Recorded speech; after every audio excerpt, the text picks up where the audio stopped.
कार्तिक शुक्ल प्रतिपदा को गोवर्धन का त्यौहार मनाया जाता है। इस दिन स्त्रियां गोबर का भगवान बनाकर उसकी भली भांति से पूजा करती है और संध्या समय अनादि का भोग लगाकर दीप करती हुई परिक्रमा करती है। तत्पश्चात उस पर गौला बांस बांधा कुदाकर उसके उपले थापती है और बाकी को खेत आदि में गिरा देती है।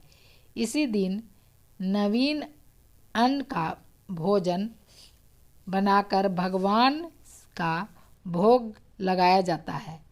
आपने सब अतिथियों सहित भोजन कराया जाता है। कथा। प्राचीन काल में दीपावली के दूसरे दिन भारत में और विशेषकर ब्रिज मंडल में इंद्र की पूजा हुआ करती थी।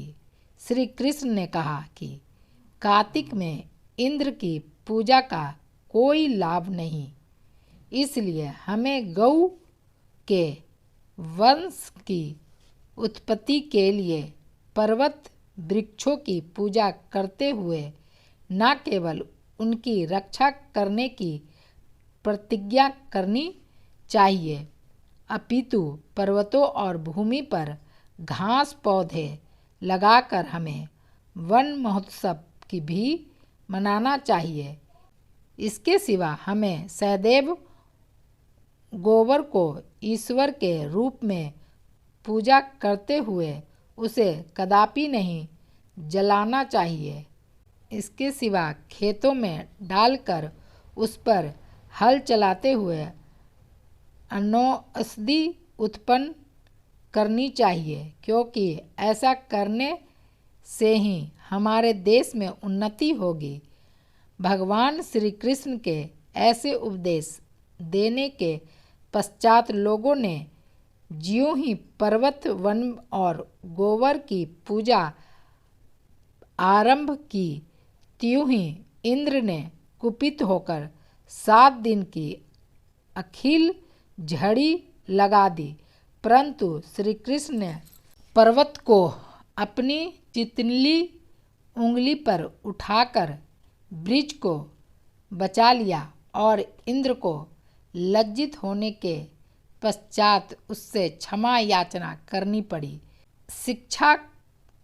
कार्तिक में वर्षा ऋतु समाप्त होकर शरद ऋतु का आरंभ हो जाता है, अतः उस समय हमें इंद्र को प्रसन्न करने की कोई आवश्यकता नहीं। इसके सिवा सर्दियों में ताप के लिए ईंधन की अधिक आवश्यकता हुआ करती है, इसलिए हमें अंधाधुन वृक्ष पौधे और घास सहित गोबर को कदापि न जलाकर उससे खेतों की, अपने गौ आदि पशुओं और अन्य उन्नति ही करते रहना चाहिए।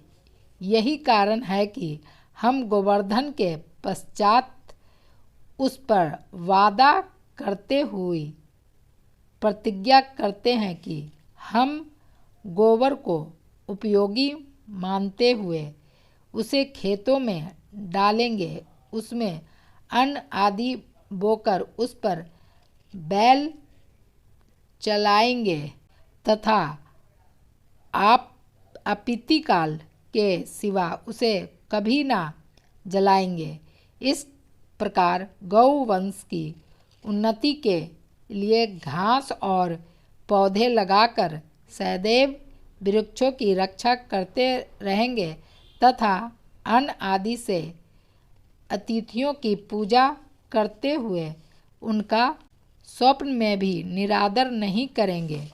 दोहा।